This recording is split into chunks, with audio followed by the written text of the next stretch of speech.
L'exposition internationale de la route de la soie à Xi'an a rassemblé cette année un large éventail d'exposants venus de près de 30 pays. Nous avons ces biscuits de Biélorussie, de la crème, du fromage et du caviar. La société de l'exposante est spécialisée dans les importations et les exportations entre la Chine et la Biélorussie. Elle indique qu'environ 80% de leurs produits sont transportés par le système ferroviaire. Ici, au port international de Xi'an, le train de marchandises Chine-Europe de Chang'an a pris le départ pour la toute première fois en novembre 2013. Au cours de la dernière décennie, le service a effectué plus de 20 000 voyages et les itinéraires de transport sont passés de 1 à 17. Les itinéraires couvrent presque toute la région eurasienne et l'efficacité du transport ne cesse de s'améliorer.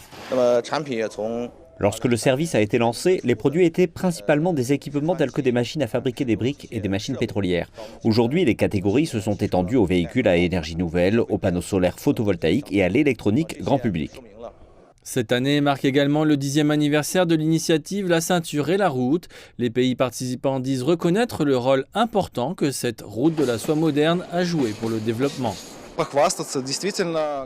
Actuellement, plus de 80% des itinéraires ferroviaires de conteneurs de la Chine vers l'Europe passent par la Biélorussie. Nous profitons également de cette occasion pour envoyer des trains dans des villes chinoises telles que Xi'an, Chengdu et Chongqing. Au cours des 10 dernières années, notre chiffre d'affaires commercial n'a cessé de croître, ce qui contribue au développement de nos liens bilatéraux. Au cours de l'exposition, des opérateurs chinois et étrangers ont également discuté des stratégies visant à promouvoir le développement de haute qualité du service de fret pour la prochaine décennie. Nous ferons tout pour que le chemin de fer reste compétitif en termes de coûts, de temps de transit et de qualité de service, afin que l'industrie continue à vouloir une telle solution et à acheminer ses marchandises par voie ferrée entre tous les pays du corridor eurasiatique. Une série de forums et de réunions d'affaires ont permis d'explorer les possibilités d'investissement au cours de cet événement de 5 jours. Nous envisageons d'établir des usines de transformation alimentaire à Xi'an ou dans d'autres villes de la province du Shaanxi, car l'endroit est réputé pour ses produits agricoles et ceux-ci sont nécessaires comme matière première pour les aliments transformés, comme la viande transformée, les confitures ou les jus.